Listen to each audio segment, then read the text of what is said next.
completing the remaining finishing touches for tonight's episode. If you are watching the replay, you can skip to the 4-minute and 54-second mark to get to Dave's intro.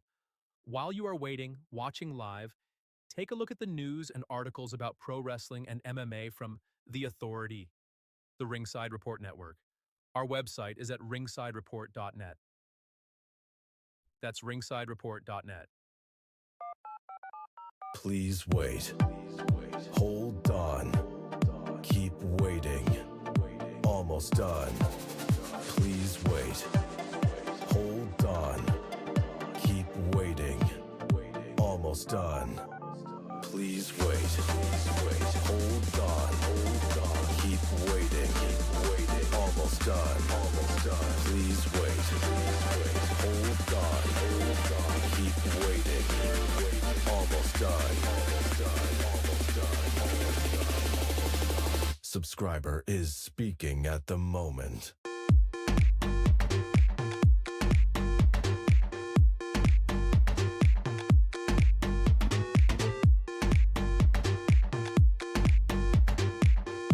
Subscriber is speaking at the moment.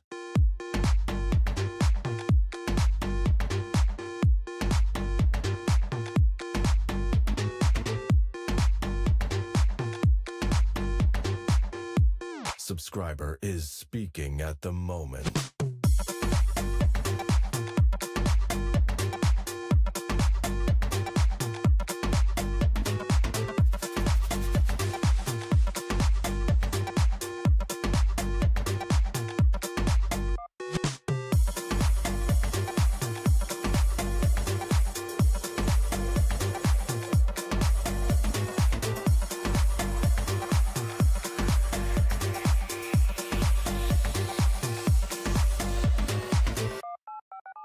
Please wait.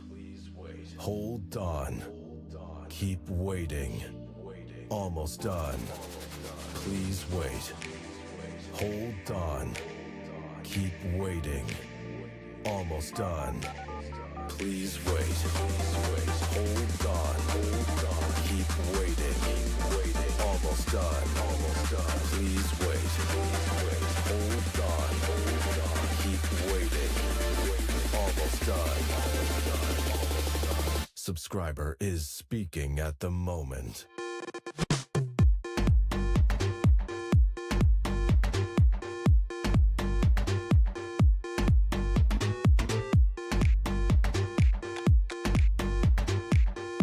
Subscriber is speaking at the moment.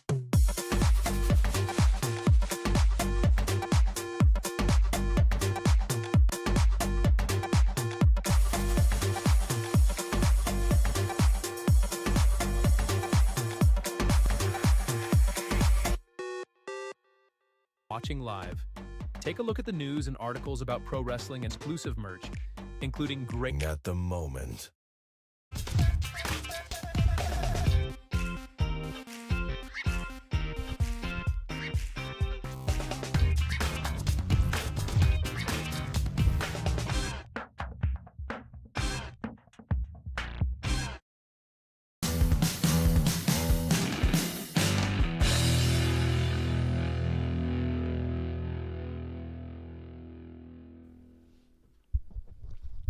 Oh,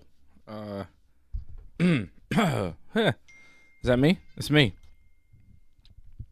That's me. I'm on. We're here. It's Wrestling Uncensored. We're previewing SummerSlam. Let's do that.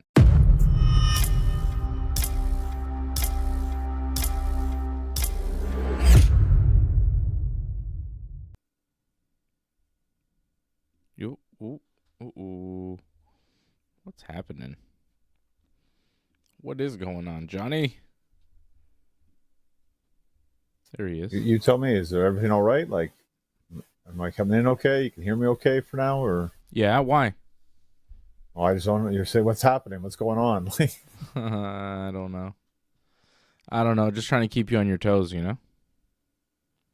Well, I'm gonna keep you on your toes because I listened to your show last night, and I've answered the call.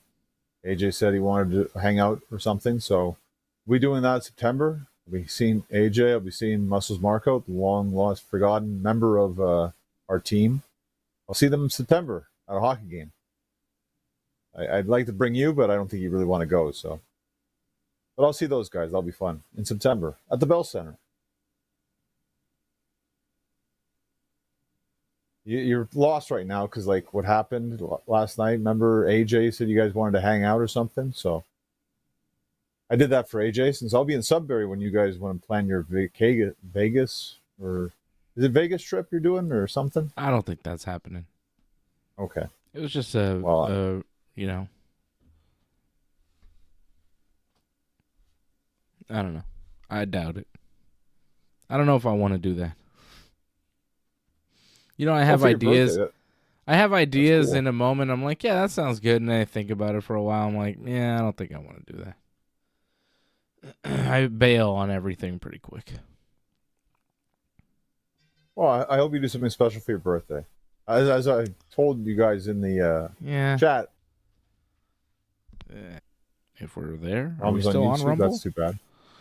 What's it on Rumble? Kick? The podcast should have most of the full version of this, I think. Yeah. But I am aware that YouTube is kind of glitching out, so if you're having trouble watching us on YouTube, I suggest watching us on Rumble, because I see the stream there. It's perfect. The stream's open. The kick, sound like something just got kicked outside. Heard a big crash. Everything's off the rails here tonight, John. Let's bring it back. Back to SummerSlam. Back to the slam of the summer. We have a big card. It's 2 nights. It's the first time they've ever done 2 nights for SummerSlam, which is a lot. Do they need it? I would say no. Do you like the start time? Are you happy with the start time? Pre-show starts at 3 p.m. Main show starts at 6 p.m. both nights. Okay. Well, maybe it'll be done early. You wish. I think because it starts at 6 p.m., that means it's going to end. I don't think if you're lucky past 10 p.m., a little bit past, I think you'll be lucky with that because that's why it's not starting at 7 p.m. because they know it's going to be long, I think. I think we're almost guaranteed 4 hours a night. Okay. I don't know why. Why do wrestling companies insist on doing so much? I don't know. Less is more. I don't know if they ever heard of that, but you know, these shows used to be like 3 hours max, and they were very good. And now they're like 10 hours over 2 days, and you go, well, some of it was good and some of it wasn't, and overall it was kind of a, 6 on 10, 7 on 10 on a good day. I won't deny it. Like, yeah, the length does hurt the show sometimes, and what hurts a lot is like when things just start to drag. Some matches are good, but they don't need to be over 20 minutes. Sometimes 10, 11 minutes, you've got everything you need in there already. But then you drag it, and you kind of lose the point, sadly. I agree. Nevertheless, I am hoping they do 6 matches. I think you could do 6 matches over 3 hours, 3.5. That's night 1. Night 2, they have 6 matches as well. Yeah, but look at night 2, though. It's mainly all stipulation matches. Mm-hmm. Yeah, that could be a little longer, maybe. 4 hours. And the entrances and everything. And oof. Night 2's going to be long, I think. Yeah. Okay. But no matter what, John, we're coming on to do our post-show / possibly watch-along at 10 p.m. Sunday night. We're recapping the whole thing, and we're watching whatever they have left at 10 o'clock on Sunday night. Whether they're done or not, we're coming on 10 Sunday to recap all of the Slam of Summer. Okay? Awesome. That's what we're doing. We're not waiting around for the WWE to decide when they're done. We're starting when we want to start. We'll talk about it when we decide we're talking about it. Triple H. Ugh. What a week he had. Your favorite guy this week, I'm sure. What a doofus. So many ways he came out looking doofus-ish this week. What a goof. What a goofy. Well, what's your top 3? Like, I imagine what he said about Vince probably didn't make you too happy. What did he say about Vince? I didn't even hear that. Well, you didn't even hear the Vince thing? Wow. Okay. Top 3 goofy moments of Triple H this week? Allegations are allegations. He said allegations are allegations? Yep. What? Look that one up. Allegations are totally separate. What? This is recent. This was like today, I think. Today. What? Oh, I didn't realize you didn't. Wow. I guess this is like breaking for you right here. Bro, you send me so much. How come you didn't send me this? I didn't think it was that. I figured you saw that. Like, sure, and all we can do is move forward for us as a company creative. You know, all we can do is move forward, and allegations are allegations, right? It's a complicated relationship for anybody in life. What? well, he's family. I get that part. It's a complicated relationship for anybody in life? Allegations are allegations. That one's rough.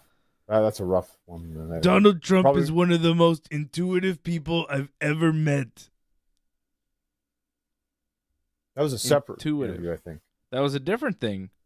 Where Triple H was at the White House kissing Trump's ass this week, too. I mean, there's the Vince quote, allegations are allegations, which is pretty great that I was unaware of. Then you got him with Trump, for some reason, doing something about making Americans healthy with sport, which seems crazy to use Triple H as a spokesman. I think it's young kids, no? I don't know what the hell Triple H is doing there. But okay. Hey Triple H, how'd you get so big and jacked? I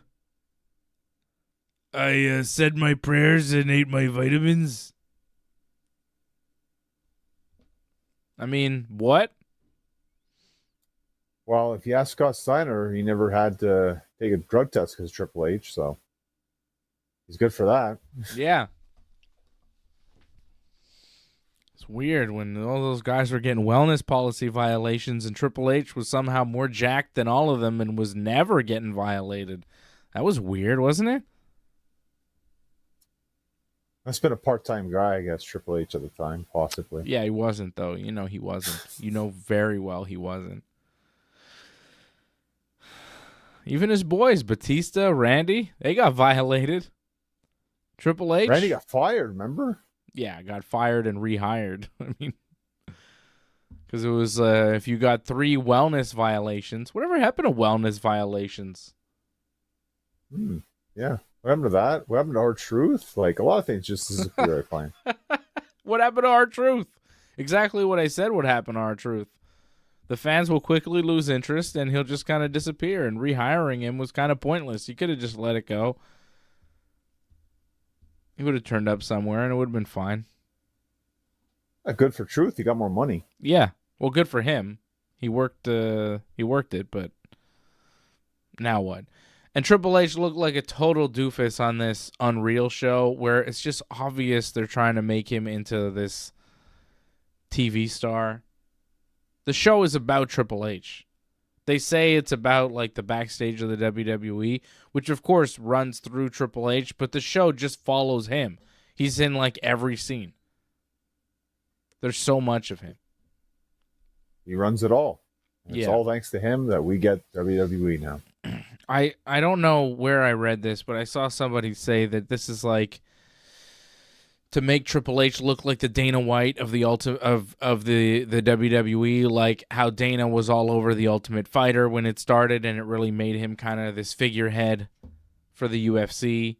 They're trying to do that for Triple H with this show, and after seeing that or reading that, I see the show and I'm like, yeah, they're really just making Triple H into this, cool guy who is this creative genius, and they just sit in a room and go, "So, who do you see winning the Rumble this year?" Like, really? That's how you're planning who wins the Royal Rumble? You expect me to believe that? You just sit in a room with like 5 guys. "So, what do you think?" Goddamn Doc Hendricks on a TV screen going, "Well, hell, I think maybe Jey Uso." That's right, Doc Hendricks. Handsome Doc. Well, for those that don't know, that's Michael P.S. Hayes that you're talking about. That was his Who doesn't know WWF about name. handsome Doc Hendricks? I'm sure a lot of people now don't remember 96 WWF, so. Yeah. The Triple H looked great this week, and I'm sure he'll be bragging at his little press conferences and doing his whole thing.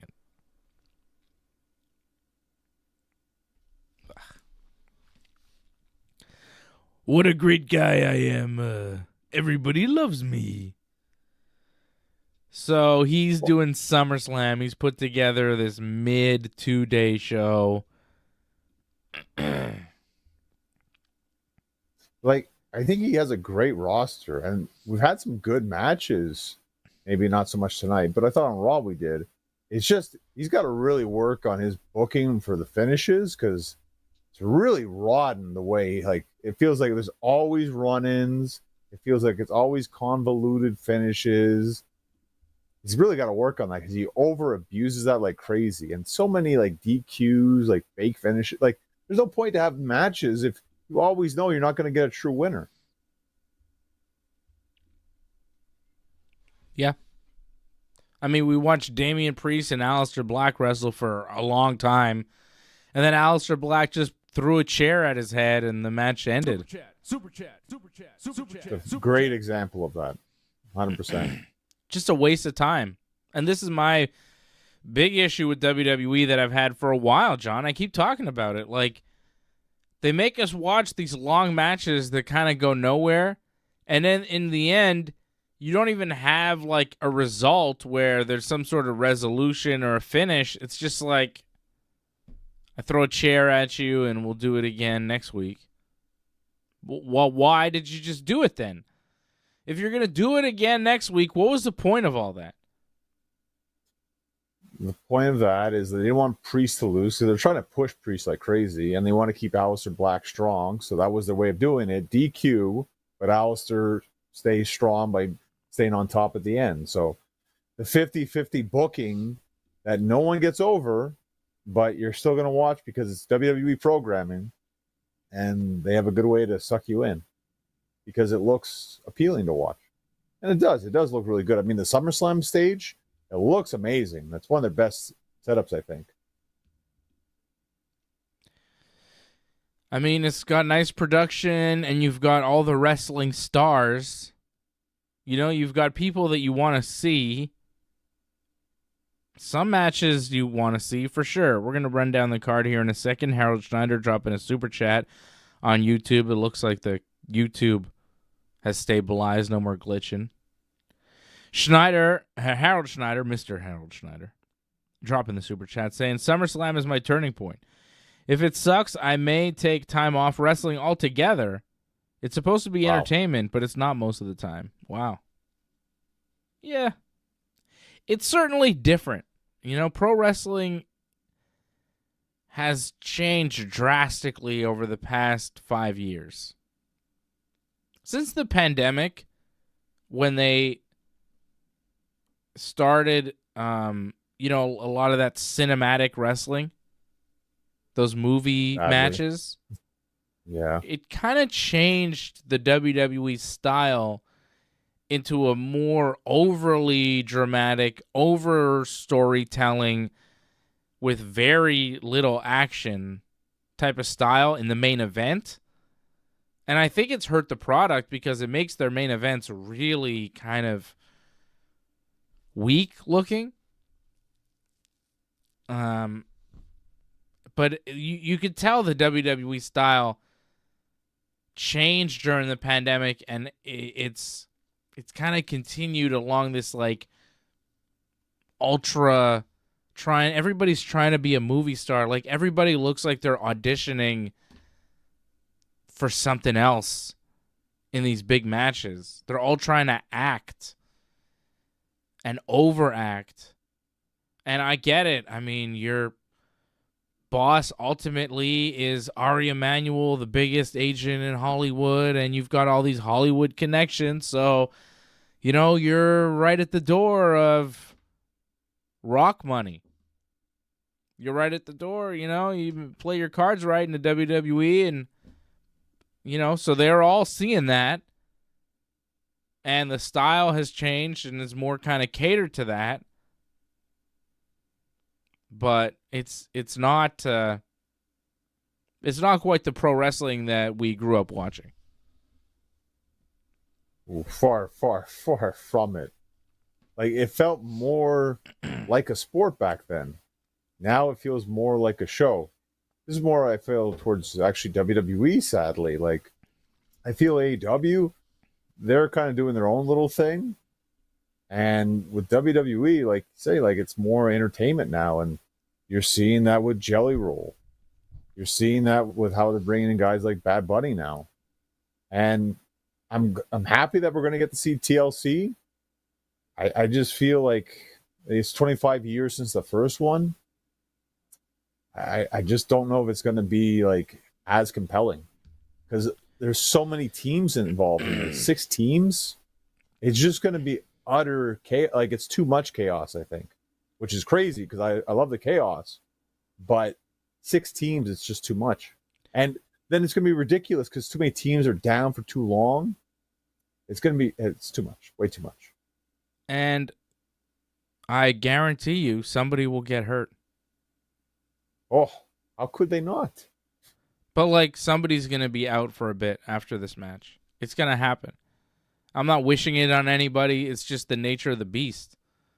You throw these guys into these stunt matches, and a lot of them are underprepared for it, and, a lot of them are too beat up for it, and bad things happen. And you look at the original TLC matches with the Hardys and the Dudleys and Edge and Christian, those guys did it. It was dangerous, but they did it in a way where they could still wrestle Monday night on Raw, and they knew they had to. But some of these matches now, the stunts that they're taking, like, somebody's bound to get injured. Like, it is going to happen. 6 tag teams, 12 guys in a TLC, somebody's going to get hurt. And it's not like we're seeing the safest wrestlers in there. And a lot of the wrestlers are just flat out unsafe because of either the things that they do or how, I think you're talking about Fraxium. I'm talking about Fraxium. I'm talking about, Rey Fenix could do some weird stuff in this match, man. I expect it. Yeah, but it could be dangerous to himself or others. You have Dexter. Okay, so this is, I don't know why we're jumping ahead tonight too, but let's start at the beginning with night 1. Okay, we'll get to the tag ladder match here. I want to break down SummerSlam. Tiffany Stratton, the WWE Women's Champion, defending against Jade Cargill.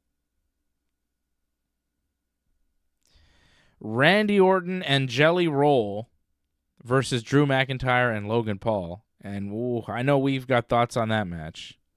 Huh.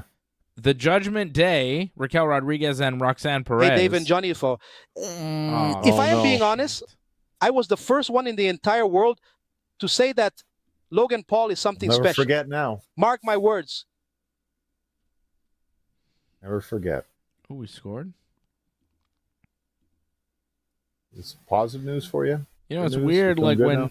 We really need to stop playing that AJ clip because when AJ starts talking, I tune out of my own show. I start watching the Yankees. We were talking about the tag match, women's tag team titles. That's I got totally lost.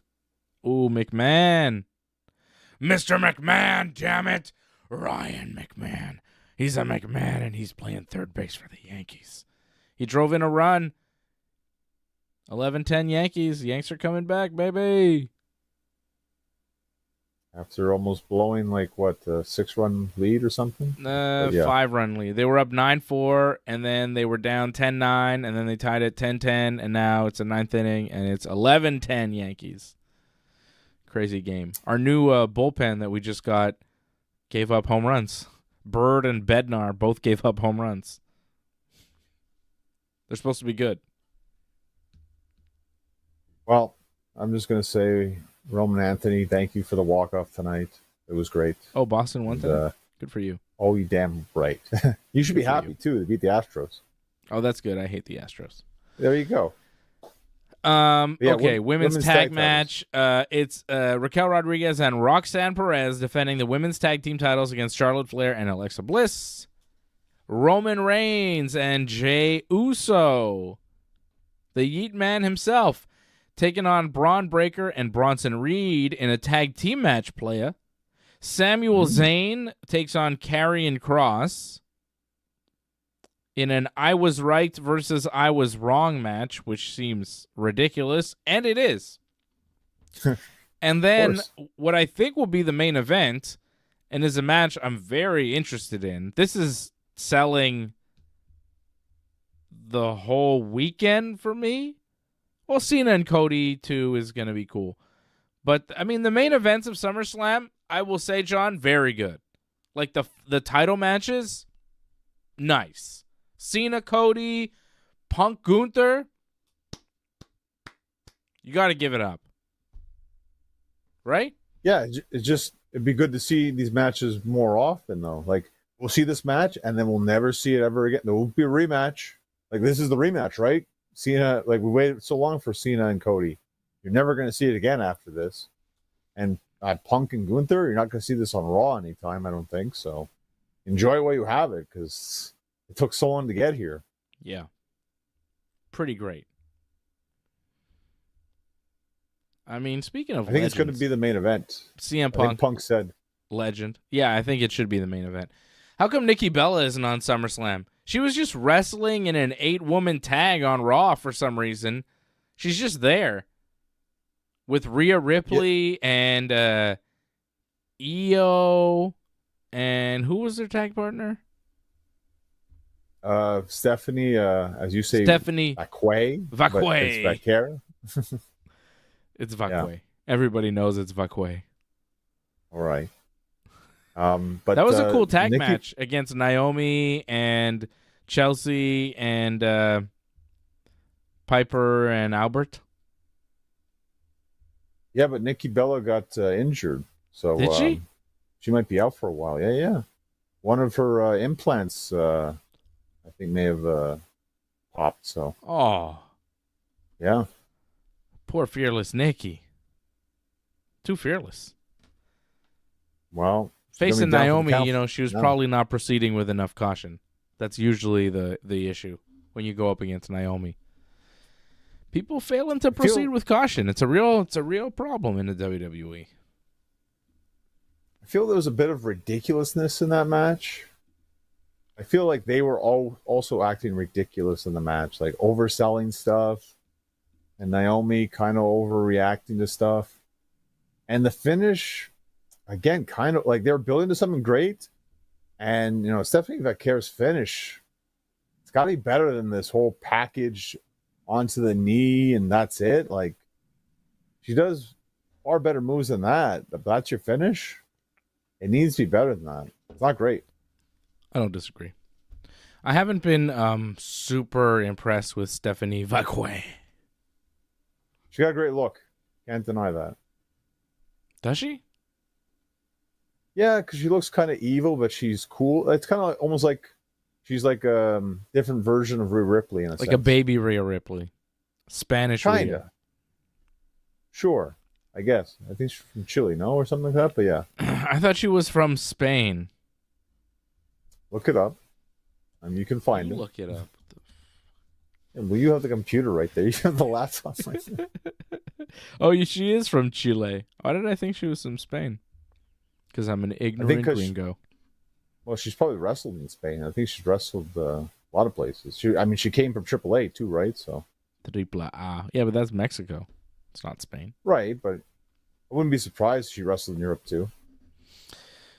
Okay. Well, she's not wrestling at SummerSlam.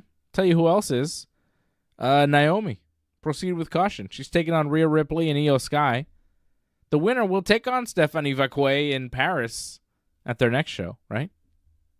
At the end of August, we start with SummerSlam, and then we end with another PLE because you want more, Dave. More wrestling. That's August right. 31st. Clash in Paris, August 31st. Always more. Always more.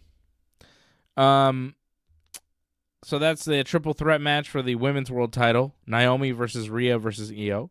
Becky versus Lyra in a no DQ Intercontinental title match. Solo Sikoa defending the U.S. title in a steel cage against Jacob Fatu. Dominic Mysterio defending the Intercontinental title against AJ Styles. Then it's that six-pack TLC match for the SmackDown tag titles. The Wyatts, Andrade and Phoenix, DIY, Fraxium, Motor City Machine Guns, and the Street Profits, all in this one. And then John Cena versus Cody Rhodes, the main event of the weekend for the WWE Championship. And what's double cool is that next Friday night, I don't think we're going to have a show because I'll be at SmackDown to see the fallout from SummerSlam. Because SmackDown rolls in to Montreal next Friday night. Well, that means the following week you get to talk about it. So that's even better, though. I find those shows, when you talk about the experience, it's even better than just like us talking about a TV show almost. Yeah. Are you going? I've been offered so many different offers. Like I'm not sure. Maybe not. What are you, too cool? I mean, I'm telling you, I'm not like super impressed with SmackDown right now. Like you saw it tonight. Like I'd rather if it was Raw. Raw is the better show right now. I find. I enjoy Raw weekly, and SmackDown it's kind of tough. Yeah, but Raw's not coming. I know Raw's not coming. It's too bad. And I get what's the selling point? John Cena's coming? Yeah, that's not a selling point for me whatsoever. Especially what we saw tonight with John Cena. Oof, that was rough. What was that? I turned think babyface, I think. Yeah, that's what he's trying to sell, I think. Is it a ruse or is it legit? I think he's trying just to ruse it, and then he's going to do some sneaky thing to beat Cody. Because there's no way you can beat Cody clean.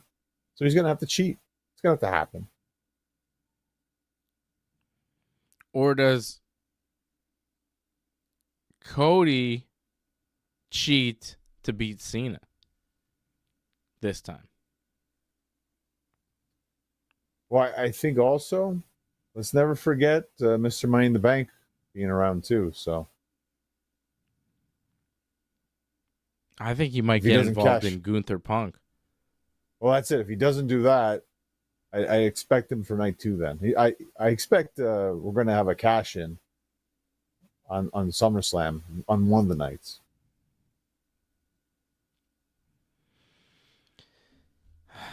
Yeah. Okay. Well, let's break it down match by match here, Johnny. But that Cena promo tonight was really interesting because they sold it as real, as like, oh, Cena, he said that, he felt bad about everything and he doesn't want to take the championship home with him because he hates wrestling. He doesn't want to kill wrestling. He loves wrestling. Big babyface pop. He's like, I just wanted to take it home with me so you wouldn't forget me. I thought I was being left behind. He's just insecure, and that's why he was lashing out, and he's ashamed of his actions, and Cody's going to get the real John Cena because the champ is here. And it was like babyface John Cena promo, and Cody seemed to buy it. It did a little toast in the ring. With the Hogan beer. Yeah. Was that the Hogan beer? Pretty sure it was the real American beer. Oh, brother. Let me tell you something, brother. Carrying the legacy of the Hulkster. And that's kind of why Cena cannot leave with the championship for, one of those reasons. Because the lineage can be traced back to the Hulkster, brother. And you want that title to keep on going.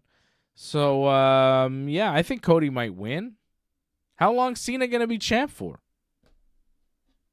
Cody could win, no? I'd expect Cody to, again, because of the cash-in, who knows, right? But if it's Cena versus Cody, this is Cody's comeback. Like, he got screwed over WrestleMania. He should win this match. Whatever happens, what happened with Cena and with Seth afterwards, whatever. But he should beat Cena, I think, in this match.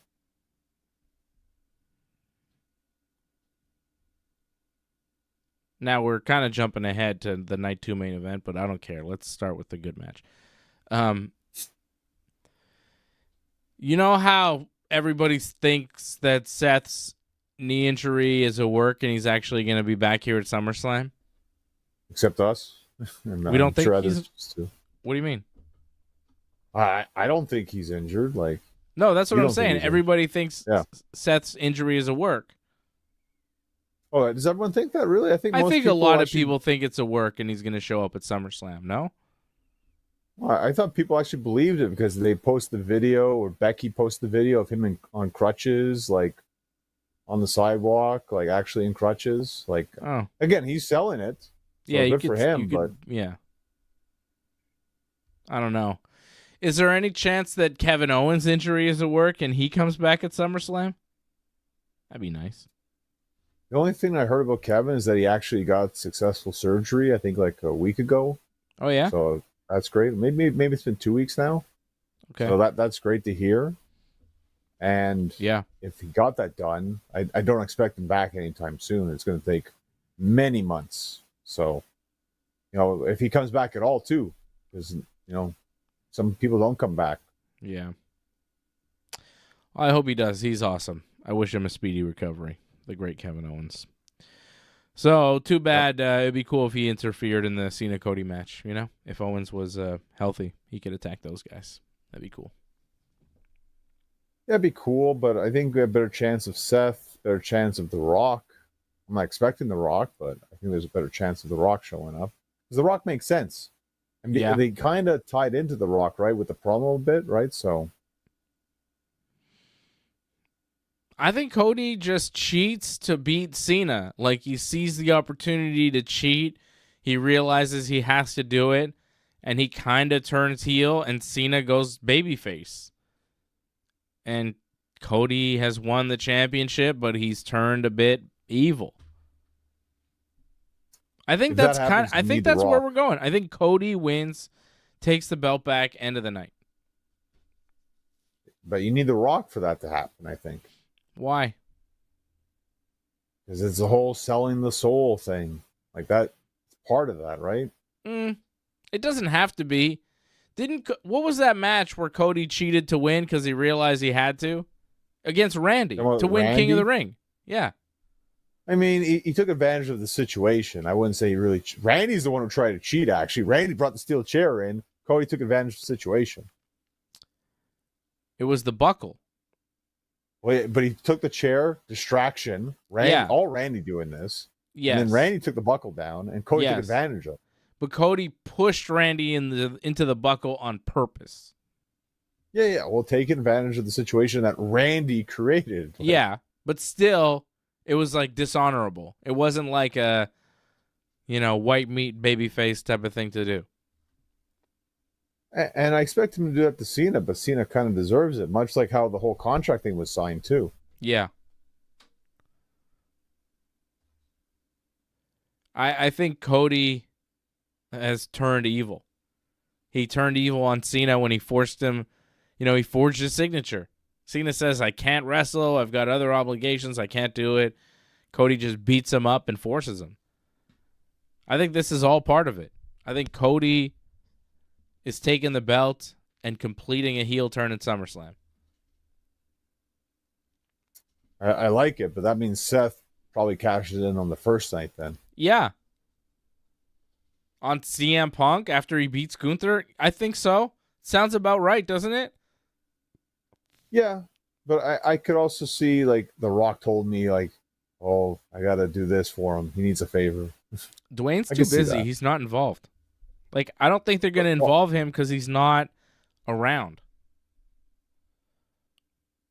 Isn't the guy, like, supposed to be, like, co-president of WWE? Like, how is he not around for his own company? He's got other things to do. He's busy. He's got movies. Crazy. Whatever. I don't know. All right, let's get to night one. Let's preview this thing properly here, Johnny. Let's start with the opener. Tiffany Stratton defending the women's championship against Jade Cargill. You know, it's interesting. Tiffy's been champion for a while now. Yep. She beat Charlotte at Mania. Like, at a certain point, she's going to lose. Is SummerSlam that point? Jade winning the belt kind of works. Right? I think so. I don't agree with the decision. I feel like it has been built well enough for it to happen, but I think they're forcing it. They've kind of forced this Jade push, and there's things they could do afterwards. I think Bianca's coming back, so maybe they could do something with Bianca and Jade. So I think they're doing this, regardless that I feel like the timing isn't the best and they could do more with this. Yeah, I think Jade's going to win the title. I think because she won Queen of the Ring, they need to justify that, too, that she won Queen of the Ring, and this is the big reward for doing that. The build to this match has been relatively nothing. It's probably the worst build, I think, of all the matches for SummerSlam. Yep. They've focused no time on this. I don't know how they feel about each other. And it's supposed to be a face versus face match. Like, it's not a lot of fun. It's just going to be a match. And they've wrestled before, too. We've seen this on SmackDown. It wasn't anything special, so I'm not expecting much from this. No, I don't expect it to be great, and I expect Jade to become the new champion. I think that's what we're going to get out of this. Speaking of not great, Randy Orton and Jelly Roll taking on Drew McIntyre and Logan Paul. We saw a segment tonight where Jelly Roll was practicing. Hey, Dave and Johnny, for wrestling. No, if I am being honest, I don't want to. I was the first one in the entire world I hate this to say that. I killed him. Wow, good job. Yeah. So Jelly Roll, he was like practicing, and then Drew and Logan attacked him. This was like a previously taped segment, you know? Okay. Did they need to do that? Well, I think they just wanted to show that there was something going on and build to something. Because that was the ending segment for SmackDown, right? Where they came out and they laughed at him. And then Jelly Roll was like all defeated in the back. And then he decided to come out. And then he had Randy come out with him. That was a whole big confrontation at the end. That's how the show ended. So it was just to give them that, where they were down for that little part. And then they came back in the end. It's crazy. Like, it feels like they should lose, actually, Jelly Roll and Randy. I know they're pushing Jelly Roll like crazy, but that's it. Like, he gets all the over in everything he does. Yeah. I really think Drew and Logan have to win this match. I think it's going to be terrible. I think it's going to be a total embarrassment. Jelly Roll, I mean, even the choke slam on the security guard tonight looked terrible. Because Jelly Roll, you could see there's like no force in what he's doing. And the security guard is just like flying in the air. You know, he's doing like this. And the guy's going, whoa! You know, like, it looked awful. Yeah. And everything looks like you're overselling for Jelly Roll. I realize this. It's not that they're overselling. It's just that he's underdoing. You know what I mean? Yeah. Like, everything looks so bad and so weak with zero power or force or athleticism that just bumping for it looks ridiculous because you wouldn't even move if he hit you. And if he lost so much weight, right? If he lost so much weight, he shouldn't be like this powering force, really. But apparently he is, with no athletic ability whatsoever. No. It's really bad. I can't even. It's going to be such a bad match. And there's just nothing to him. He's clearly not a wrestler. And everything he does looks awful. Everything. Yeah, this is not a good way to start SummerSlam. There's 2 matches right now you just listed here, and it's like this is gonna be rough. It's all on the same night too. By the way, I don't think these matches start the show. By the way, I think another tag match will start the show. That probably, as you know, our tribal chief, or everyone's tribal chief, they say on the show. I think that's going to start the night one for SummerSlam. Mm-hmm.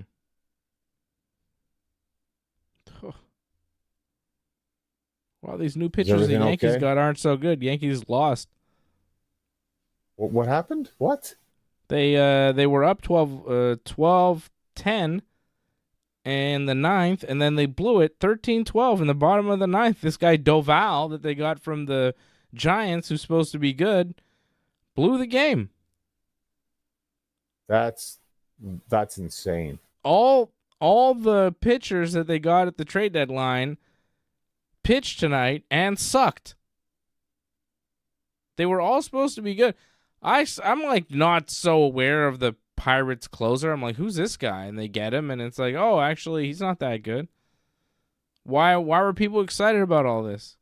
I said we needed a starter. We didn't get a starter. We got a bunch of relievers, and they blew the game tonight. So what the hell is that?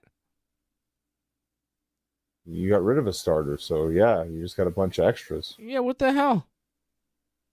And like the Blue Jays lost, so like this was an important game to win. I know. Would have been within 2.5 games. Oh, Angelo's happy now. I could tell that. Wow. Yeah, whatever. But I mean, I'm just like, I don't understand, man. What happened? I thought these guys were supposed to be good.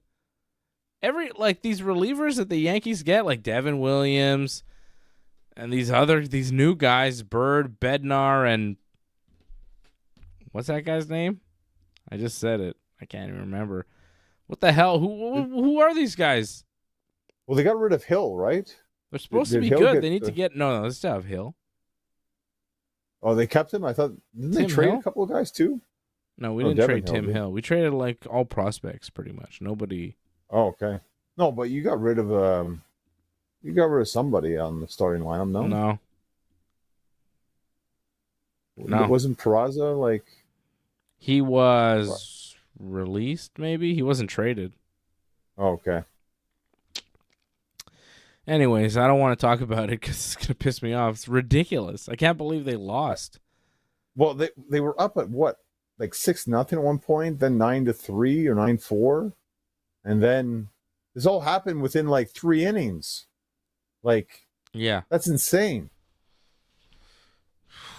I'd be pissed if I were you right now. Like, yeah. Again, because the Blue Jays lost. Like, This is an important game. And the Red Sox win, so now the Red Sox are half a game back of the Yankees. Yeah. I don't know. I'm kind of resigned to the Yankees at this. It's like, man, they've lost so much. They've done so poorly. I've kind of picked it up over the past week or so. To lose tonight is like, whatever. We took 3 out of 4 from the Rays. That felt good. So, win tomorrow and everything's fine. I mean, shit happens. It's tough to be a Yankee sometimes. Pressure, whatever. New team, jitters. Who knows? Marlins hitting you properly. I don't know. I'm not super concerned. It's one game. The Yankees, I think, will figure it out, or they won't. I don't know, man. What are you going to do? Well, again, if you want to win the division, this one hurt a lot, I think. Because the Blue Jays will figure it out, too. They'll get their players back, too, that are injured. So, this one hurts. Yeah, I don't know, man. I'm not super worried about the Blue Jays. Like you just said, like if the Yankees would have won tonight, they would have been 2.5 back. Like, the Yankees are a good week and the Blue Jays are a bad week away from the Yankees just taking first place back. Like, it's not out of reach by any stretch. And there's still a couple months of baseball to play. So, I think it'll all regulate itself. I think everything will even out. Baseball's a game of averages, and I think the Blue Jays are going to average out in August and September. I could be wrong, but I don't know. I'm still not buying the Blue Jays. I don't like your averaging if you blow like multi-leads like multiple times in the game. Like, it's rough. All right, Red Sox fan, you focus on staying in a playoff spot and then come back and talk to me, all right? What are you saying? Red Sox, what do they do at trade deadline? Nothing. What have they done deal-wise this year? Traded their best player away? Come on. Get out of here. They had to trade Devers. We talked about this before it even happened. So they had to because they are a poorly managed franchise. Again, we'll see what happens in the end. Like, I'm not expecting to win the division, but a wild card spot I think is definitely doable. The Red Sox will definitely not win the division. I would bet on it. But a wild card spot is definitely doable. It's possible. They might get it. Anyways, back to SummerSlam. Back to Winnipeg. You think Roman and Jaymond... Wait, so who's going to win? Randy and Jelly or Drew and Logan? You think Drew and Logan? Yeah, I think they should because, again, Randy and then Jelly have gotten all the over. I think they're going to continue to get all the over and win the match. I mean, you're probably going to be right, but I just feel like, man, they should actually lose this because it's way too much. But it is the celebrity coming in. They probably want to make Jelly Roll look good. Yeah. It does make a lot of sense, but in terms of, like, not destroying your heels completely, like, Logan and Drew should get some. Jelly Roll's just coming for this match, and then he's gone. Like, you're still going to have Logan and Drew. Like, they should get the win. Yeah, it's Randy, though. Right, and Randy beat Drew already at Saturday Night's Main Event. Yeah. Again, you're probably going to be right, but I'm going to go with Logan and Drew. Okay. How about that Roman and Jay versus Braun Breaker and Bronson Reed match? Braun Breaker and Bronson Reed beat up Roman and Jay in the main event of Raw this week after Jay had a match with Bronson. Reed. Yeah. So Roman and Jay got beat up. You figure they get their revenge here and they get the win at SummerSlam. Yeah, maybe they get laid out at the end too, probably to make up for them winning and probably to explain why Roman's probably going to disappear again for a little bit. I think this is just Roman showing up and then he's gone. Yeah, I think they get the win, Roman and Jay. Also, isn't like Rikishi possibly going to be there? Maybe Haku's there because they apparently canceled appearances they were supposed to be at over the weekend. So there's rumors they're going to be at SummerSlam. So maybe something happens with that too. Well, that's cool. I think Roman definitely wins because this is his return match since WrestleMania, right?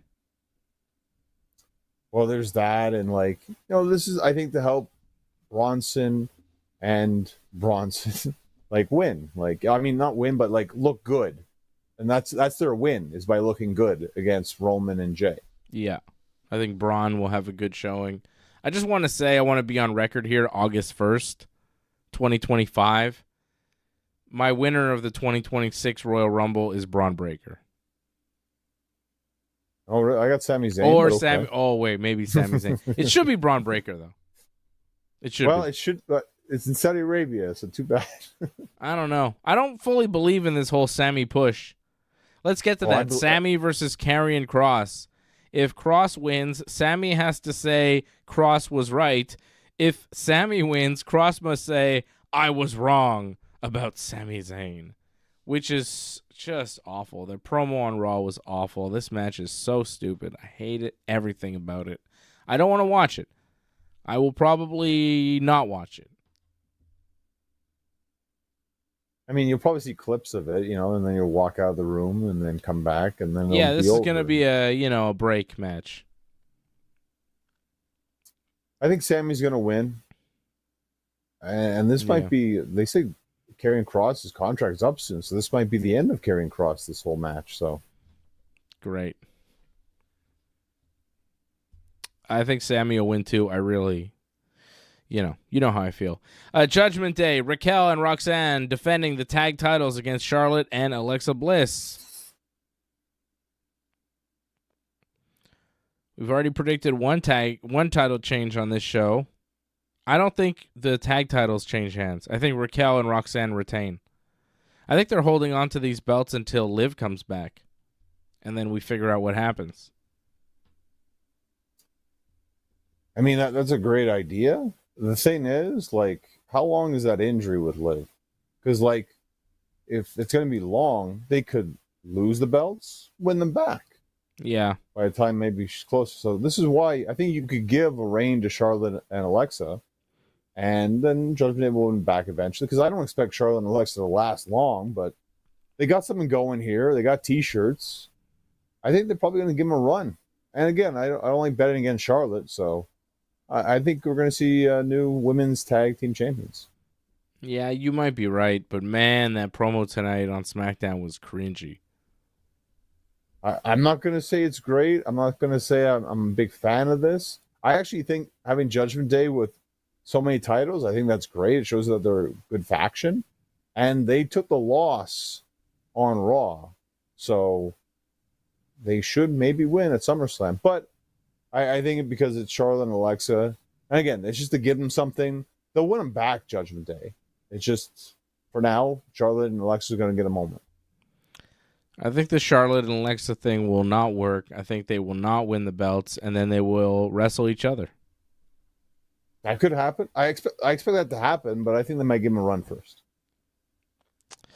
But that would mean every title would change hands on the show, because we're also predicting Gunther to lose the belt to CM Punk, I think. I am. But the thing is, there might be a cash. I mean, I expect the title to change, but like that's what Punk I'm predicting. May not win the belt. I think Punk wins, beats Gunther in like a vicious match. Right. He has his moment. Everybody thinks he's won. Maybe you even have like big pyro. He's standing there, and then boom, here comes Seth Rollins, who you thought was hurt and not back for a year. He comes back, cashes in on Punk, and takes the title from him. Or maybe Punk is about to win the belt, and then Seth cashes in, because didn't Seth say he wouldn't let Punk win the championship? So he should probably stop him from winning the belt, unless I think it's funnier if Punk wins and everybody's like, wow, Punk won, he's a champion, and then boom, here comes Seth, takes it away from him. Rather than stops him from ever doing it, I think it's more impactful if Punk actually wins and it is actually champion, because then it's like, if Seth stops Punk from winning the belt, you go, oh, Punk would have won had Seth not cashed in and taken it from him. But if Punk actually wins, you go, wow, Punk won the belt and then Seth just took it from him. It's meaner, you know? Because there's no what if. Too. There's no like, oh, Punk would have. It's like, oh, Punk was champion, and then it's like the fans of Punk that are excited that he could, be champion. Like, he wins the belt, and you envision like the summer of Punk and Monday Night Raw with Punk on top with the championship, and then boom, Seth takes that away from you. It carries more weight. No, well, we also had Cena and Punk before, right? Where Seth kind of did the same thing already. Mm-hmm. So this is the kind of change it up a little bit. I agree with you. That's better. But they still might do it that way as well, with Seth just taking it before Punk went. They might do that too. But either way, I think we're both seeing it. Seth is going to do the cash in here, I think. Yeah, I think Seth walks out of night one as the world champion. Yeah, I think so. I mean, it's not possible for night two, but yeah, I think night one makes more sense. Mm-hmm. There's nothing wrong with a lot of titles changing hands, by the way, at SummerSlam. I guess. But like every title match on night one? It's just night one so far. Yeah. I don't see maybe not as many on night two. So that's night one. Night two, Naomi defending her women's world title against Rhea Ripley and Io Sky in a triple threat. I think Rhea and Io will fail to proceed with caution, and Naomi will retain the belt. She just won it. That's the main thing. She just won it. She hasn't even defended the title once. Yep. Now, I know Rhea's like super over, and I don't expect Rhea to get pinned. I just don't think she wins the title right now against Naomi. Naomi, I think, retains. She has to, I think. I think this will probably be the start of night 2, this match. We got a good question here, John, from Matthew Henley. He says, "Hi, Dave, I'm confused. Is Seth not hurt?" Seth is hurt. He's saying he's hurt, but we're not believing it. We think that it's kind of a work. It's kind of a story that he's telling us to make us think that he's actually not going to show up anytime soon. And then when he does return, it's more shocking. He's got the Money in the Bank briefcase. I think it's more shocking if he shows up when he's not supposed to. So that's what we are guessing. Right, John? Well, it's tough, too, with wrestlers. And, like, they say they're hurt and then they aren't hurt. Cody, for example, didn't he say, like, oh, he was fine after the Travis Scott thing? Now, after the whole Travis Scott thing doesn't work out, oh, like, he gave me a black eye, he busted my eardrum. Now that all comes out afterwards, after that was reported and then denied. Yeah. So take everything with a grain of salt when wrestlers and injuries. I would know. Yeah. But just some of the things that Seth has been saying about the injury just don't add up. It's just, he's not talking about it the way a wrestler usually talks about his injury. And I've seen a lot of other people have the same questions as us. Some people that really follow this stuff. I saw Bubba Ray Dudley. I saw Brian Alvarez. A lot of people are questioning whether Seth is really hurt. It's kind of going around where people are kind of going, this might be a work. They're trying to, pull one over on us. So don't be surprised if you see Seth at SummerSlam. And that's kind of how I feel about this. I think Seth will be involved at night 1. I definitely expect a cash in. SummerSlam is going to happen. Night 1 makes the most sense. So expect that, Matthew. So Naomi retains. I think that match will be very good. Will it be as good as the WrestleMania one with Bianca, though? It's a high bar. We have votes. Who will win between Punk and Gunther? 75% say Punk, 25% say Gunther. On a poll we have going on our YouTube. I mean, it makes sense. Most people want Punk to win, right? So. Of course. Becky Lynch defending the Women's Intercontinental Championship against Lyra Valkyria. A no disqualification, no count out, last chance match. If Becky wins, Lyra can not ever challenge her for the Intercontinental Championship. I don't know, man. This has run its course. I hope this is promo, right? the end of the road here. You saw the promo with Lyra on Raw? Yeah. What about it? I thought it was pretty bad. Yeah. I think a lot of people will even admit, even if they're fans of Lyra, wasn't the best. The whole Becky stompers that she has, and she said in 2 weeks she's going to win the title, and she got a little flustered, obviously. She got a little messed up in her promo. But, it's just, she's not her thing to do promos, especially in front of a live audience. She's not used to that. So they're really forcing this, but I think, again, a lot of people want this to happen. I think Becky is trying to put her over a lot. So that's a huge thing. However, I think the little thing that kind of set it off was Bayley being like, I don't have a match at SummerSlam. Yeah. And I think that is going to cost Lyra in some capacity. I think Bayley's going to cost Lyra the match. Yeah, I think Bayley gets involved. That promo was just too sad. She's going to do something. Yeah. She's going to turn mean. She's going to turn evil. Heel Bayley. Well, it's funny, though. I actually think people might cheer Bayley because I find Lyra actually more the heel. like the way her attitude kind of is, like she kind of sees herself as like she's the best kind of thing. But I think people actually like Bayley more than Lyra. They just don't like Becky that much. Yeah. So Becky retains with help from Bayley? I think that's what's going to happen in the end. Yeah. Yeah. And it's a no DQ, so Bayley can do whatever she wants. I think it. you're right. It's not a street fight. The main event's a street fight. But yeah, well, it's kind of the no same DQ, thing. no count out. So what do you call right. Everything but a street fight, because they don't call it a street fight. that? Yeah, well, whatever. The main event has to be. Every match on night 2 is basically a gimmick match. Every match on night 1 is like a normal match. Every match on night 2 is gimmick. Right? Like night 1, it's Tiffy Jade 1-on-1 for a belt. Randy and Jelly versus Drew and Logan in a tag match. Judgment Day, Raquel and Roxanne against Charlotte and Alexa in a tag title match. Roman and Jamin versus Braun and Bronson in just a regular tag match. Sammy versus Cross in a regular one-on-one match. And Gunther versus Punk in a regular one-on-one match. 0 stipulations. Night 2, you have the women's triple threat.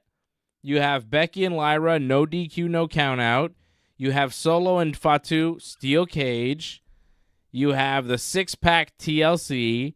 And you have a street fight. The only regular match on night 2 is, unfortunately, Dominic Mysterio versus AJ Styles. So maybe, for the Intercontinental title. So they stuck all the gimmick matches on night 2. Night 1 is just regular wrestling. Night 2, it's like blood and guts. And AJ said this is probably going to be his last SummerSlam match ever. Really? Like, it looks like he's probably going to retire at WrestleMania. I could see that happen next year. Wow. The Phenomenal One. Does he beat Dominic Mysterio and take the Intercontinental title? I say no. I'm going to say probably not, too. I think Dom wins. Like, they haven't done enough with Dom. And I feel like they want to do more with Dom. So, I mean, AJ's going to look good because AJ's one of the best wrestlers in the world. So, that's what's going to happen. And I think he'll try to make Dom look good. But Dom's just good at bumping. Like, that's about it. Like, there's only so much AJ can do. He's actually going to need some shenanigans from the other members of Judgment Day to make this really good. And as long as they pull that off, maybe have a JD, have a Finn, even like a Roxanne kind of thing. Like, that's going to help the salad dressing and the shenanigans I'm trying to get out. Yes. Get all that stuff in there. And once you get that in there, I think you'll have a really good match. All right. Dominic Mysterio going over AJ Styles to retain the Intercontinental Championship. Dominic, big in Mexico. He went over to AAA and they loved him. Well, who's his dad? Like, probably the greatest of all time when you think about it. So yeah. Well, they loved him. I would say keep Dominic and the rest of AAA in Mexico. I don't need to see them on SmackDown with that Lizard Man, Mr. Lizard, Mr. What's his name? Mr. Iguana, Mr. Iguana, and Psycho Clown wrestling Los Garzas tonight on SmackDown. Los Garzas apparently the AAA tag titles. WWE buys AAA, and now I have to watch this nonsense on SmackDown. Total waste of time tonight. Thank God they're not at SummerSlam.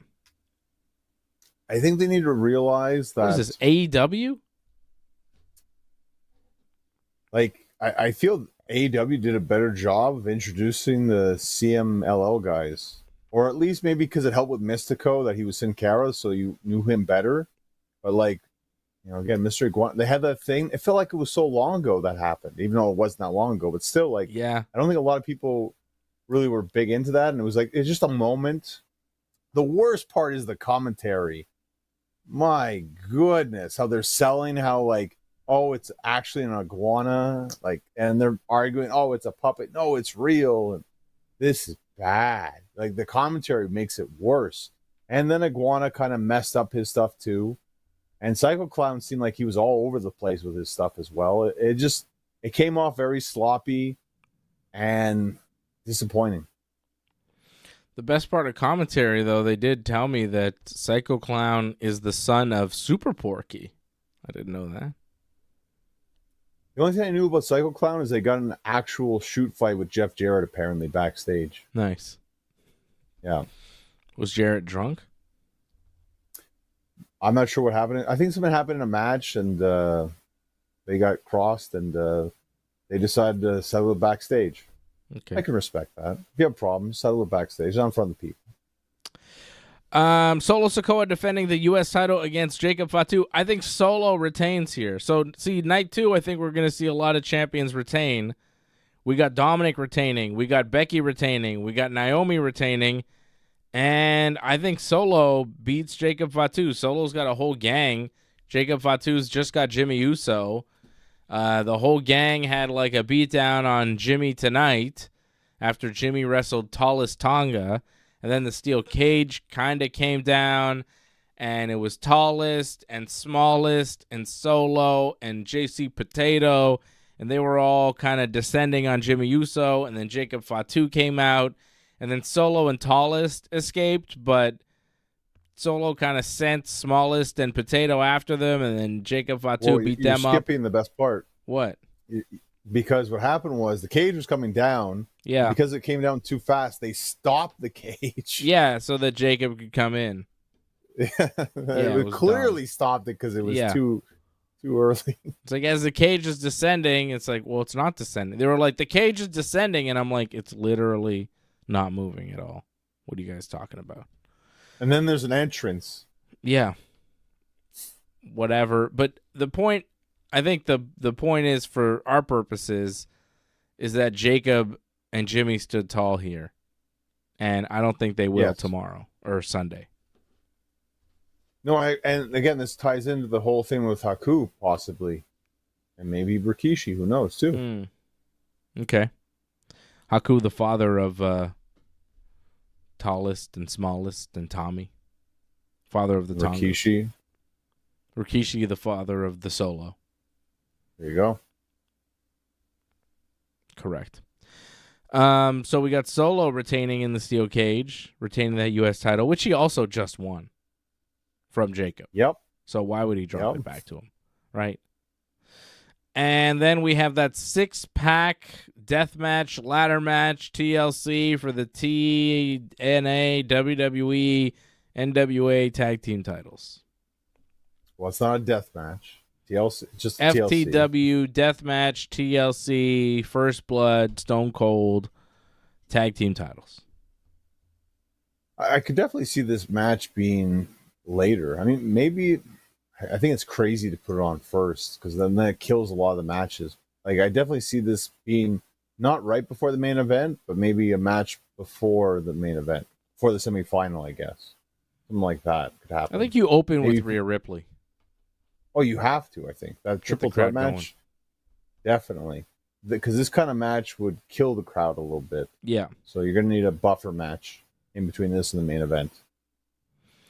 The Wyatts just won the tag titles. They're defending Dexter Lumis and Joe Gacy. Joe Gacy. Joe Gacy. I think it's Joe Gacy. I mean, it's not bad. Is he supposed to be Huskus? Like the pig? I don't know, but I'm calling him Joe Gacy. Like the classic R&B group Jodeci. He's Joe Gacy, a.k.a. Joe Gacy.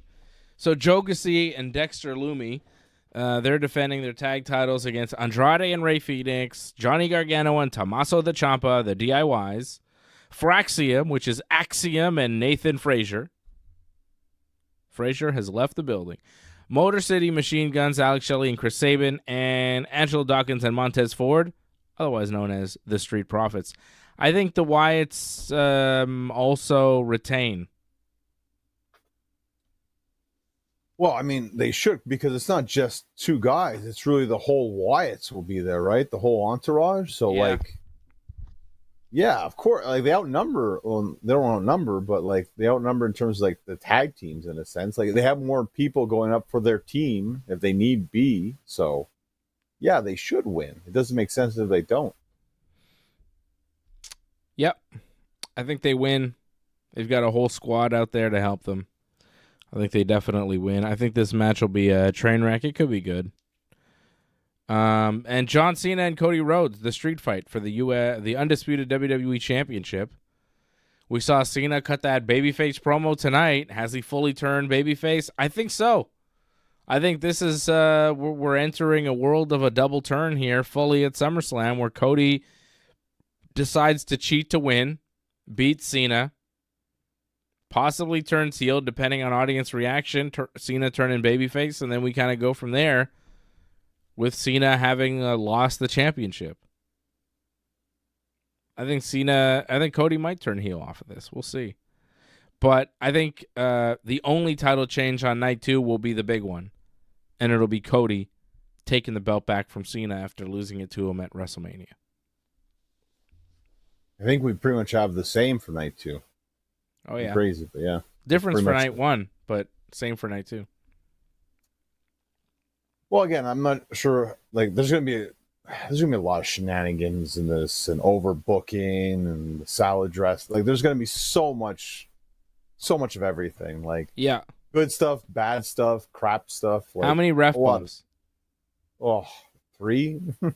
Yeah, I'd say the over/under would be 2. Yeah, that's a safe bet. I think we go, I don't know, over. I think you're right. 1.5 ref bumps, I think we see 2 at least. Yeah, I think it'll be a silly match, but whatever. In the end, I think Cody will take the belt back. I don't think it'll be the best match. Cena's just not capable of doing the best match on the card right now. It needs to be better than WrestleMania match, please. I wouldn't expect it to be better. You expect it? No.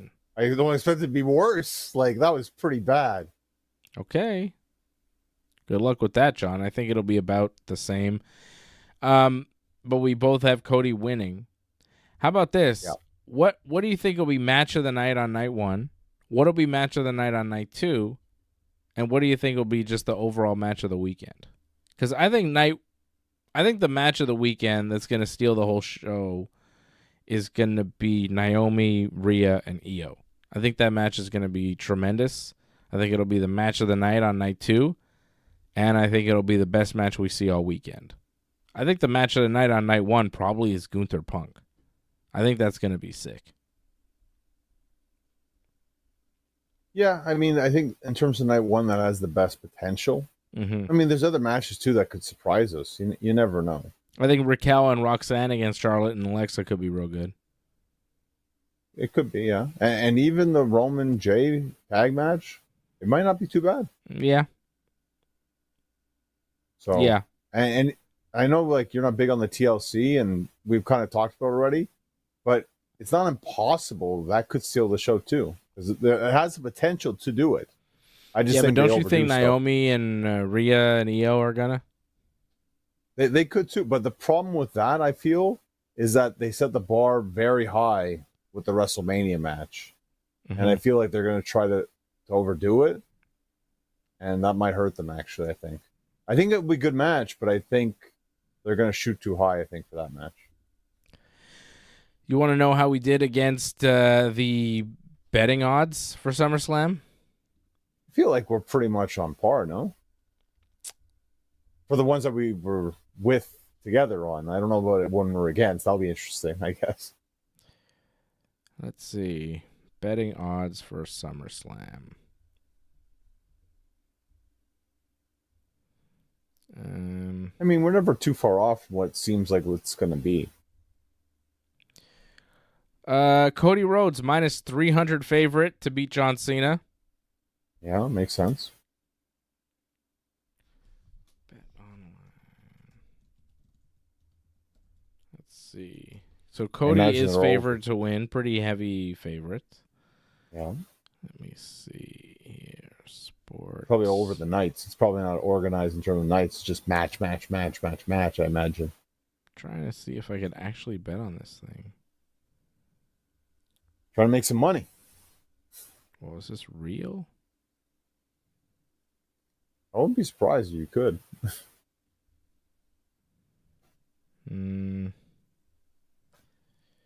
Wrestling. SummerSlam. Wow. Yeah, you could actually place money on these. Wow. Okay. Interesting. I wouldn't suggest it.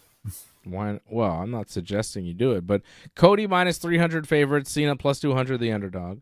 Roman and Jay minus 500 the favorites to beat Braun and Bronson. We got that one.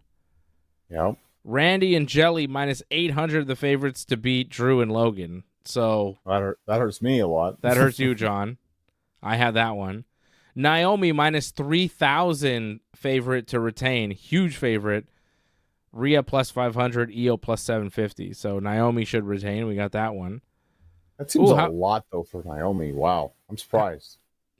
Yeah, I'm not surprised. I think you're not proceeding with enough caution. Lyra Valkyria, minus 155, the favorite to beat Becky Lynch, plus 115. Ooh, Becky underdog. Yeah, but it goes to show you, like, even if they have those picks, like, this is what happens with this kind of thing. Like, it's not they can change things around. It's not like for sure that's going to happen in this kind of fight. Like, Lyra could beat her. Like, they have this all, as people saw, Unreal. It's all planned out. Yeah, but you could bet on it, and we both picked Becky, right? Yeah, I guess the odds makers just didn't see the promo that we saw with Bailey, possibly. They saw Bailey doing a different thing, possibly. Gunther plus 110, CM Punk minus 150. So kind of close, but Punk is the favorite, and we did pick Punk to win. Well, I didn't. Anything but the cash-in?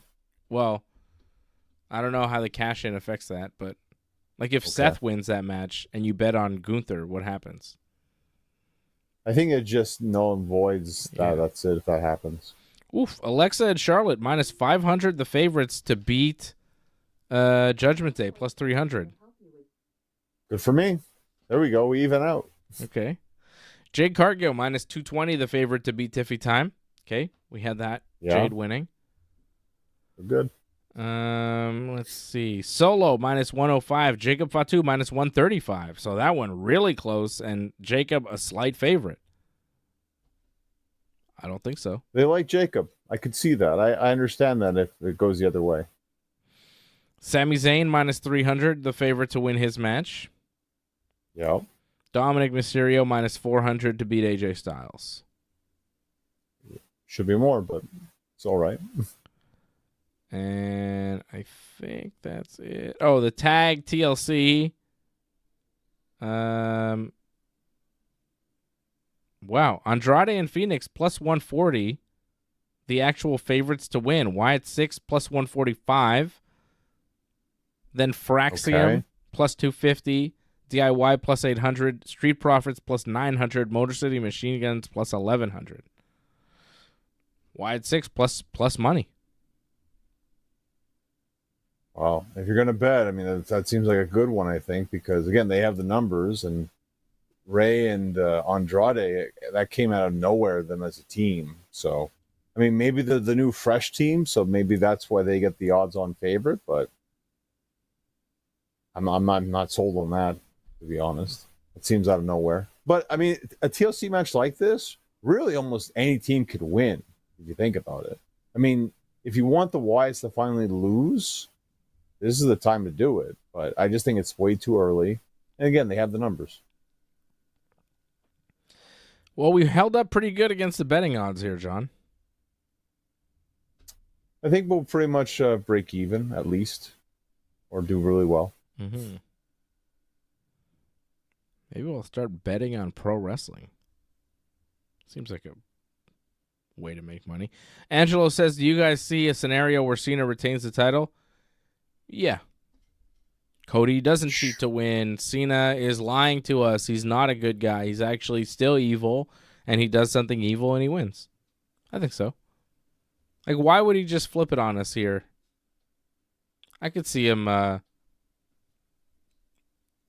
being dastardly. I mean, the fact that Cena's going to be on SmackDown next week, I think it's a good possibility. Maybe he's still the champion. Mm-hmm. However, I can see it easily being that he lost, and then he complains, and then he wants his rematch. Then they build towards his rematch, too. So I can see that happen as well, because isn't he scheduled for Clash in Paris. Probably. Yeah. So maybe that's what they built towards right away as well. Yeah. Dave will find out next week. I will find out next week.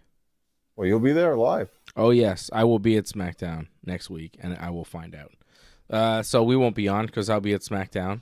Won't be able to be on right after SmackDown. So a little break for us next week, and then we'll be back the following week for more wrestling talk. But before that, we're going to be back Sunday night, 10 p.m., for the SummerSlam recap show. Don't forget to check us out right here. Sunday night, 10 p.m. Eastern Time. Even if SummerSlam's still going on, we'll just watch the end of it with you and recap everything that we've seen. The SummerSlam in Review show coming up Sunday night, 10 p.m. Eastern Time here on the Ringside Report Network. Angelo, who's been a member for 54 months, has a question. He wants to know, what do you guys think of the WWE doc Unreal? I've watched a couple episodes. You know, it's kind of entertaining. I think that it's, it's a decent behind the scenes look. They're showing you what they want to show you. There's obviously a lot missing, and there's obviously a lot that isn't quite a shoot. You know? Some of it is still a work. Some of it is still orchestrated. Some of it is still acting. Some of it is still obviously planned out for the cameras. But some of it seems real. There are parts of it that seem real. Like the WWE being concerned for Jey Uso's ability to not blow up during his entrance. That seems like a real concern. They seem seriously concerned about Jey Uso's cardio. Like, you got to not blow up during your matches because then it's all going to fall apart. And after seeing that on Unreal, I noticed when he cut his promo this week, after Heyman, obliterated him on Raw, Heyman just decimated him, and Jey Uso had no response. And he was, yelling and getting all amped up. And he ran out of breath. He let the fans finish his always promo. Happens. What? That's been happening for months. I think we've talked about this, too. I don't know. I didn't really, I guess it didn't click for me until I saw them talking about it on Unreal as, a real issue with Jey Uso. And I was like, oh, wow, he's really getting blown up, and they're really worried about that. That's interesting. And then seeing him do that promo this week on Raw, I was like, wow, he's getting blown up during the promo. That's nuts. I think that's why they tied in the whole, redo the thing, so it gives them more time to get more air, actually. So, it's been fun. Yeah, that promo to start Raw, not great, but Rob got better, though, thankfully. The show overall was decent this week, I thought. Yeah. But Unreal, I think people are upset it's exposing the business, but after watching it, I don't think it's exposing that much. I think it's showing you certain things, a lot of which you already know or assume. There's little bits here and there that are interesting. I think it's an interesting show. I like it. I'll watch the other episodes. I don't think it's detrimental to professional wrestling or anything like that. I think it's kind of fun. I think it's clearly a vehicle to make Triple H into this, TV star, reality TV star thing, figurehead of WWE, trying to position him as this guy. It's not bad. It's not great. It's watchable though. It's fun, WWE content. It's kind of more interesting than, SmackDown. You know what I mean? Well, for me, I'm not going to watch. I've seen the clips. A bunch of clips popped up the day this all came out. Mm-hmm. And like you said, it's pretty much them doing their own storylines in a different show. Mm-hmm. I hate the idea completely. Like you say, it doesn't completely destroy it, but I don't like the idea that these people that are feuding with each other, you see them just hanging around, talking to each other, and they're talking over their match. Like Kevin Owens is bleeding. Oh, I'm sorry, Cody, that I gave you that move in the match that we had. I can't stand seeing stuff like that. Really? I'm watching. Yeah, I'm watching a show. But you I know wanna that see- they're really friends. I mean, we saw, wasn't Kevin on Cody's podcast? And that's why they air that particular clip, because like, oh, it's fine to air that. It's fine. Again, I don't like the idea of what they're trying to do. That's the problem I have with it. Yeah, they're all friends and all that, but I don't need to see that they're all friends and all that. Like, to me, it hurts it, and especially because like the environment, the attitude there, it's just like, oh, like it makes me actually not like seeing this. Like to actually be in that environment, I think I'd hate it a lot. Mm-hmm. Well, it kind of gives you a glimpse on how it really is backstage a little bit, just the vibe. It made me sick to my stomach to see it, like Abyss, like squirming, and for like, being like pleading. 2 minutes over, and Bruce Pritchard just standing there looking at him. It was so sad.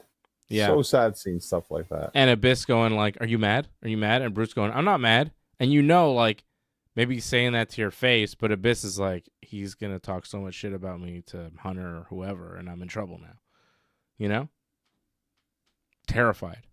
People terrified for their jobs.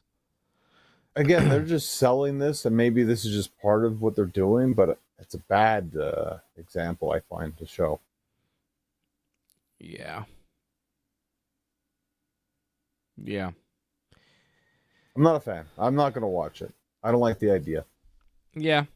I'm watching it. It's something to watch. It's WWE content. I'll check it out. It's interesting. It's reality TV. That's what it's just reality TV about the WWE. It's like Total Divas, but about Triple H, kind of. Like, not exactly, but, it's... I wasn't a fan of Total Divas. Yeah, I know. I watched it, though. I liked it. So, I like the show. It's fine. It's entertaining. But I know what I'm watching. You know what I mean? Like, I know, like, oh, well, that part, that's definitely real. And then I see other parts and I go, well, you're putting that on, Like, there's a point where Jay and Jimmy Uso are hanging out with Jay's son. And they're like, who you think is going to win the Royal Rumble? And, they're kind of... And they're acting like they don't know Jay's going to win. But they clearly know Jay is about to win. And they're just kind of messing with the son. But they're acting in the show like, wow, it'd be nice if Jay won. But clearly when they're talking about it, at that point, they're aware that Jay is going to win or probably going to win. Well... This is the problem with the show, too. This happens in the span of what? From, like, the Rumble all the way until, to Mania. And they plan all this stuff all within that. Like, they haven't planned the Rumble, like, in advance or thought about it before that. No, they have to do it, like, around that time. Like, again, like, you talk about things being scripted. I mean, that's clearly scripted to do that. Yeah. Yeah. It's interesting to see Ed Koskey. You hear so much about this guy, Ed Koskey, and then you see him, and you're like, oh, that's Ed Koskey. Is that the guy that replaced Kevin Dunn? I think so. He's like the vice president of creative or something. I don't know. He seems to be important in the WWE structure. So, yeah, Unreal. It's on Netflix. I've watched a couple episodes. I'll watch more. It's okay. It just goes to show, like, I don't really need to watch the side stories. I'm not very interested in the side stories. I'll watch Raw and SmackDown because that feels more like the closest thing to a wrestling show that the WWE used to be. That's it. I like to watch wrestling. I don't like to watch all the reality crap. When Cody and Brandy did that stupid show, I couldn't stand it. I didn't see it. Oh, it was awful. You shouldn't see it. So bad. I don't mind the reality stuff. And sometimes the wrestling is just so boring that I go, I don't want to watch this. I thought I saw some very good matches this week. Where? Like again, like maybe you weren't... On Dynamite? I thought Dynamite had some good matches. The match of the week, though, easily, you got to watch it if you haven't watched this. It's Dustin Rhodes against Kyle Fletcher, the Chicago street fight they had on Collision last night. Fantastic. Of course I didn't watch it. Great match. You should really watch that match. Like, I remember Dustin had like a bunkhouse brawl match in AEW. I thought that was probably his best match, I thought, in AEW, besides the Cody match, obviously. But this one was easily like his best match of the year and maybe in a long time. Probably since the Cody was on match, last too, night. Collision was on last night, yeah. Why? Because they were in Chicago. Remember doing the whole Chicago thing? They've been in Chicago. So they moved the night of the show? They did it on a Thursday, yeah. Okay. Yeah. Hangman beat Moxley again this week on Dynamite. That was a pretty good match. It was all right. I wasn't a fan of the fact that, no interference, and we still had interference.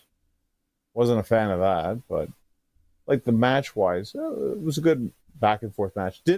Finish-wise, not too big on the fact that after all the interference goes away, Hangman hits the buckshot lariat, but then doesn't go for the pin, goes for another Deadeye. Moxley reverses and is fully okay. No sells the fact that he took the buckshot, but Hangman still gets him in the end. Bam, hits the Deadeye, and then hits another buckshot, and that beats him.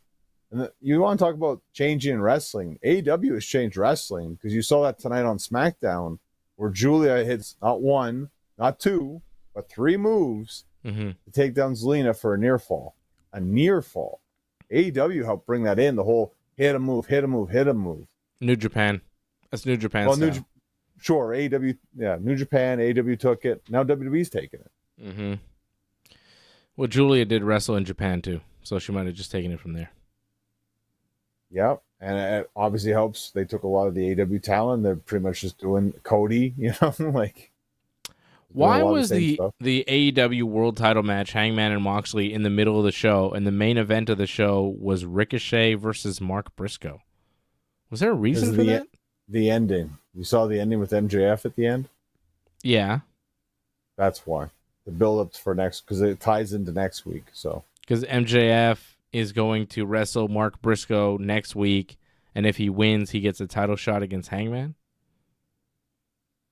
I guess that's what's going to happen. They're building towards that potential. Because Hangman came out at the end too, right? Yeah, and because MJF was like, Hangman, you're a coward because you won't give me a title shot unless I cash in this contract that I have for a title shot, which is weird. And Hangman's like, well, you got to earn it. So if you beat Mark Briscoe, you can get a shot. And it's like, why is Mark Briscoe the number one contender all of a sudden? Did that happen? Well, he did beat Ricochet, so I don't know if that helped him. Yeah, but this was before he beat Ricochet. Well, I'm not sure exactly how that works in terms of that rank. Again, some things don't make some sense in that. Yeah. They have a lot of things they throw out there, and some things make sense. That one might be a little bit off there. I'm expecting MJF, though, to beat Mark Briscoe. I think Briscoe got the win in the main event on Dynamite because he's not going to beat MJF, I don't think. That'd be too much. But you saw what happened with MJF, too, though, right? Like, Sheldon was kind of giving him thumbs down, Yeah, they don't too. like him anymore. That didn't last at all. But is that a swerve as well? With the Hurt Syndicate, like they're that swerving? I feel like that comes out of nowhere, too. Yeah. So maybe they wind up helping MJF against Briscoe, and it's all a big work? Or helping him to beat Hangman eventually in the end. I could see that as well. Yeah. I wouldn't be surprised. And because you probably didn't see what happened, like, you didn't see Darby Allin nearly, like, murder Jon Moxley on Collision. I saw a clip of that. He did some sort of you saw a clip of that? Okay. Crazy bump. I'm not watching Collision. Collision is too much, man. Forbidden Door, August 24th in London, England. Wow, Will Ospreay is on the poster. Is he going to be on the show? Remember he said he was injured, I think, last week. Yeah. And he said he will be back for Forbidden Door, so. Okay. Well, that's good. They've got Hiroshi Tanahashi booked to wrestle somebody on this match. They've also got the Hurt Syndicate defending their tag titles against the winner of this tag title eliminator tournament thing they have going. The Young Bucks will take on Brody King and Bandito in a semifinal match, and if they win, they will face FTR in the finals on August 24th in London. And Timeless Toni Storm defending her AEW Women's title against Athena. And Kazuchika Okada defending the AEW Unified Championship against Swerve Strickland. That's what AEW's got going on. What's the world title match? MJF and Hangman? That's a potential. I mean, who else at this point? Because he beat Moxley. I feel Moxley and Darby Allin, that's probably the match that will happen at Forbidden Door. That's something too. It's Forbidden Door, right? So is this supposed to be AEW New Japan? So yeah, but are they doing that at all other than Tanahashi?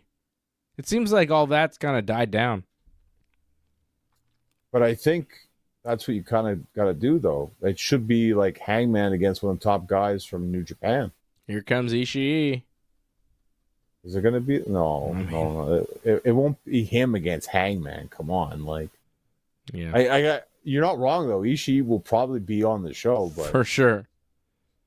But not against Hangman. Like, no, I could see like Naito maybe against Hangman. I could also see it just being MJF because what the hell? Yeah, but I think they're going to take their time with this. I think with MJF, but we'll see what happens on Dynamite next week, right? Because maybe they'll tell us what they're going to do. When is your next match, Johnny? When can people see you? So it's going to be in Montreal, August 30th. It'll be for CWA. They gave me the number where people can call for tickets. I wrote it down here. 438-898-9292. Again, the number is 438-898-9292. You can call to order tickets from that number. I'm not sure who will answer exactly. Probably a guy named Paul, I'm going to guess. Right now? You can call right now? You can call, apparently, yeah. And say you want tickets? Yeah. That's hilarious. That's great. So call that number and get tickets to see Johnny North. Say, I want tickets to see Johnny North. I saw him talk about it on Wrestling Uncensored. He'll be in Montreal, around the St. Michel Metro, if not mistaken. There you go. Call that number that Johnny just gave and say, I want to see Johnny North. I need the tickets. I need the tickets. I want to see Johnny. Give them to me now. The show is CWA. Call right now. Yeah, CWA Exodus.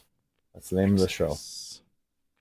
All right, well, we're going to make our exodus, and we'll be backsidus on Sunday night for the SummerSlam post-show. Coming up Sunday night, 10 p.m. Eastern Time, right here on the Ringside Report Network. And a big shout-out to Angelo Contagones and Harold Schneider. Harold, you're the Super Chat leader of the night. Great members, Harold and Angelo, and everybody else supporting over at join.ringsidereport.net and membership.ringsidereport.net. Check out our website, ringsidereport.net. Plenty of great stuff over there. Thank you to everybody for helping us out here tonight, and thank you for everybody tuning in.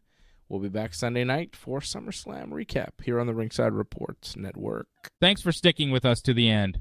We would really appreciate it if you could help us spread the word. You know the drill. Hit that subscribe button. Flip those notification switches. We are an audience-supported network, so consider becoming a recurring supporter at membership.ringsidereport.net. Check out our website at ringsidereport.net. Hope to see you again next time, and have a good